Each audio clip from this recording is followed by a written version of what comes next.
नमस्कार दर्शकों, लावण्य स्वास्थ्य में मैं वर्तिका आप सभी का स्वागत करती हूँ। लावण्य स्वास्थ्य यानी मानवता को रोगों की पीड़ा से मुक्त कराने की राह। दर्शकों, आजकल पान मसाला खाना, स्मोक करना लोगों की एक आम आदत बनती जा रही है, जो लोगों की जरूरत में शामिल हो गई है और परिणाम निकलता है माउथ कैंसर।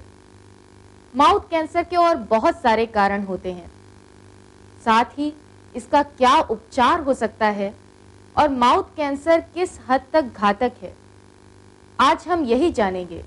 और ये बताने के लिए हमारे साथ हमारे स्टूडियो में मौजूद हैं लावण्य आयुर्वेदिक कायाकल्प अनुसंधान केंद्र के अध्यक्ष श्री अशोक श्रीवास्तव जी। तो चलिए स्वागत करते हैं अपने स्टूडियो में अशोक जी का। नमस्कार अशोक जी। वर्तिका जी नमस्कार। अशोक जी, हमें बताएं कि माउथ कैंसर का क्या सबसे बड़ा कारण होता है और ये क्यों होता है, किस तरीके से हो जाता है, इसके क्या घातक परिणाम होते हैं और क्या माउथ कैंसर पूरी तरीके से सही हो सकता है। आज इस विषय पर प्रकाश डालिए और हमारे दर्शकों को कुछ बताइए। वर्तिका जी, जो मुंह का कैंसर है ये मुख्य रूप से आहार विहार की जो बात की गई है उसकी जो विकृतियां होती हैं और साथ ही अपने मुंह का पूरी तरीके से देखभाल न करना, ये एक बड़ा कारण बनता है माउथ कैंसर का। आज अपने मुंह के साथ, जैसा कि मुंह ही है वो स्रोत है जिसके द्वारा हम भोजन करते हैं, जिससे एक हमारी पहचान बनती है, उस मुंह के साथ आज लोग कितनी ज्यादा जाति करने लगे हैं। बहुत से लोग पान मसाला मुंह में दबाए बगैर एक मिनट भी नहीं रह पाते। हर समय पान में मसाला मुंह में दबाए रहते हैं। इवन वो रात में जब सोते हैं तब भी वो पान मसाला दबाए रहते हुए हैं। आप जरा सोचिए, ये पान मसाला जो केमिकल से बना हुआ होता है और ये जा करके हमारे गाल की जो दीवारें होती हैं, जो मुंह के अन्य भाग होते हैं, तलवे में, दांत में, गाल में, बिल्कुल सीमेंट की तरह चिपक जाती हैं और जिसके बाद आदमी के मुंह में पूरी तरीके से उसका मुंह खुलना बंद हो जाता है। उसका मुंह में जो खुलने के अलावा मुंह में साइड में सफेद स्ट्रिप पड़ जाती है और साथ ही साथ सड़ान पैदा होने लगती है। ये जो सिम्टम्स आते हैं अल्टीमेटली ये जा करके माउथ कैंसर के कारण बनते हैं। और हमारे पास तो ऐसे ऐसे मरीज आए हैं जिन्हें कैंसर हो चुका है, उसके बावजूद भी पान मसाला खाते हैं, तंबाकू खाते हैं। बड़ी मतलब उनकी स्थिति के ऊपर, उनकी बेचारगी के ऊपर, उनकी लाचारी के ऊपर रियली एक तरफ गुस्सा आता है और एक तरफ तरस आती है। सोचना पड़ेगा कि क्या ऐसे लोग भी इंसान हैं जो अपने आप में अपनी इन कमजोरियों की वजह से कि कैंसर भले हो जाए, हो गया है, तब भी वो पान मसाला खाए बगैर जिंदा नहीं रह सकते हैं। ये जो मानसिक वीकनेस है, ये जो मानसिक प्रवृत्ति है, ये सोचना पड़ेगा ऐसे लोगों को कि क्या ऐसे लोग भी इंसान हैं जिनका मन इतना गुलाम है इस पान मसाले का कि पान मसाले के बगैर वो जिंदा ही नहीं रह सकते। आदमी को, यदि वो मर्द है, यदि वो इंसान है, तो इतना मानसिक गुलाम नहीं होना चाहिए।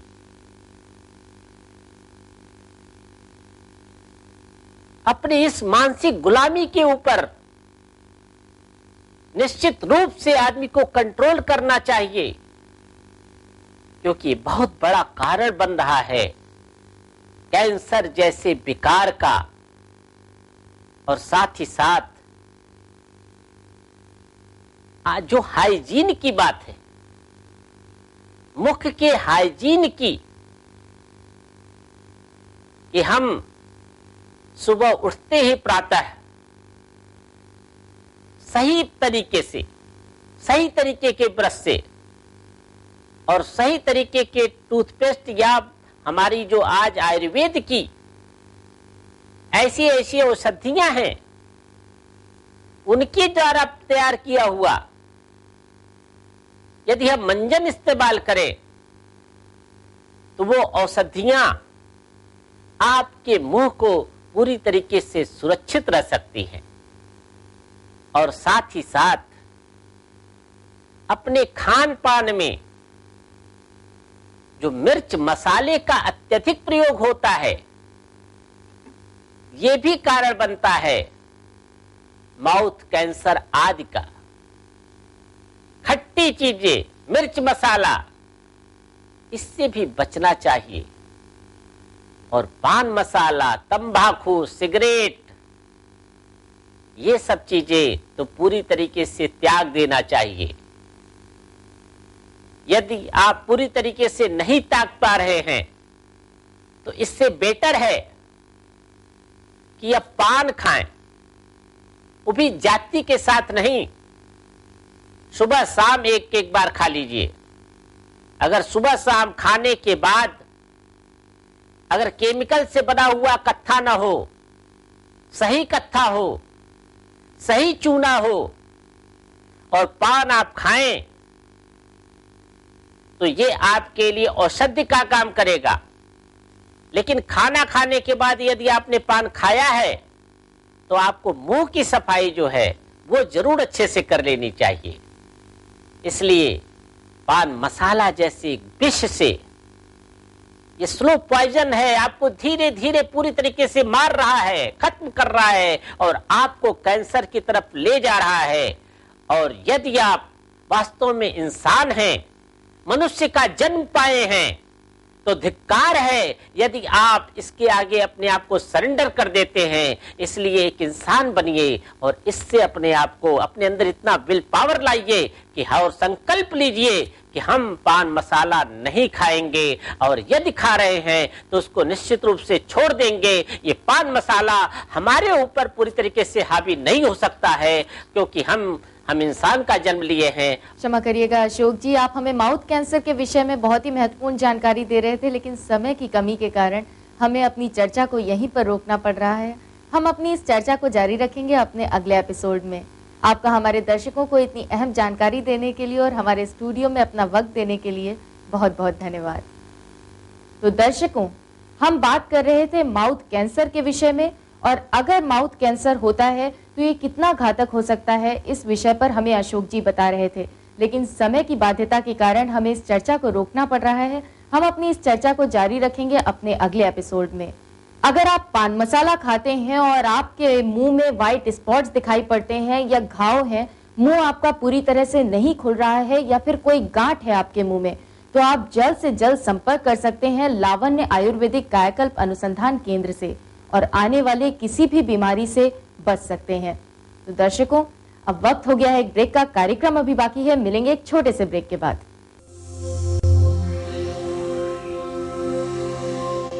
आयुर्वेद में चिकित्सा का आधार त्रिदोष, वात, पित्त, कफ, रसादीप्त सप्त धातु, रस, रक्त, मांस, मेद, अस्थि, मज्जा, शुक्र एवं त्रिमल, स्वेद, पुरीश एवं मूत्र हैं। यदि ये साम्यावस्था में हो तो व्यक्ति स्वस्थ होता है। लावण्य में चिकित्सा का आधार प्रकृति परीक्षण पर निर्धारित है। चिकित्सा शुरू करने से पहले विभिन्न प्रश्नों के द्वारा ये जान लिया जाता है कि रोगी की प्रकृति कफज है, वातज है, पित्तज है या सन्निपातज है। लावण्य आयुर्वेद अपनी चिकित्सा पद्धति में रोग की चिकित्सा समग्रता में करता है। व्यक्ति शरीर मात्र नहीं है। इसके लिए लावण्य 3 आधारों पर रोगी की चिकित्सा करता है: दैव विपाश्रय, युक्ति विपाश्रय एवं सत्वजय। लावण्य आयुर्वेद शोधन चिकित्सा में दोष, धातु, मल की विषमावस्था को साम्यावस्था में लाने के लिए पंचकर्म एवं काय चिकित्सा का प्रयोग करता है। पंचकर्म यानी स्नेहन, स्वेदन, वमन, विरेचन, वस्ति, नस्य, शिरोधारा आदि के द्वारा रोगी के शरीर के अंदर कोशिकाओं में स्थित विषाक्तता को बाहर निकाला जाता है। लावण्य आयुर्वेद रोगियों पर शमन द्रव्यों का अपने औषधि निर्माणशाला में बनाए हुए कषाय कल्पना, रस रसायन, जड़ी बूटियां, भस्म, वाजीकरण आदि तैयार की गई औषधियों से चिकित्सा करता है। लावण्य आयुर्वेद दैव विपाश्रय के अंतर्गत कुंडली का विश्लेषण करके विपरीत परिणाम उत्पन्न कर रहे ग्रह नक्षत्रों के प्रभाव को शांत करने के लिए हवन, मंत्रोच्चार, रत्नों का प्रयोग तथा दान आदि का आश्रय लेता है। सत्वजय, जिसमें योग, ध्यान तथा अध्यात्म शामिल है, के माध्यम से लावण्य रोगी के शरीर की चिकित्सा के साथ साथ मन तथा आत्मा की भी चिकित्सा करता है। लावण्य आयुर्वेदिक कायाकल्प अनुसंधान केंद्र सारे विश्व को रोग मुक्त करने के लिए संकल्पबद्ध है। इसके लिए वो 24 घंटे ऑनलाइन कंसल्टेंसी सुविधा उपलब्ध कराता है। गुणवत्ता युक्त स्वास्थ्य सेवाएं देने के लिए लावण्य आयुर्वेद को ISO प्रमाण पत्र प्राप्त है। लावण्य आयुर्वेद आज कैंसर, एड्स, हृदय रोग, डायबिटीज, अस्थमा जैसी बीमारियों का जड़ से इलाज करके मानवता को रोगों की पीड़ा से मुक्ति दिलाने के लिए संकल्पबद्ध है। लावण्य आयुर्वेद प्राचीन आयुर्वेद की परंपरा का निर्वाह करते हुए स्वस्थ के स्वास्थ्य की रक्षा तथा रोगी के रोग के निदान के लिए कटिबद्ध है। दर्शकों, आज हमारा कार्यक्रम यहीं समाप्त होता है। कल हम फिर मिलेंगे इसी समय इसी कार्यक्रम में। तब तक के लिए मुझे इजाजत दीजिए। नमस्कार।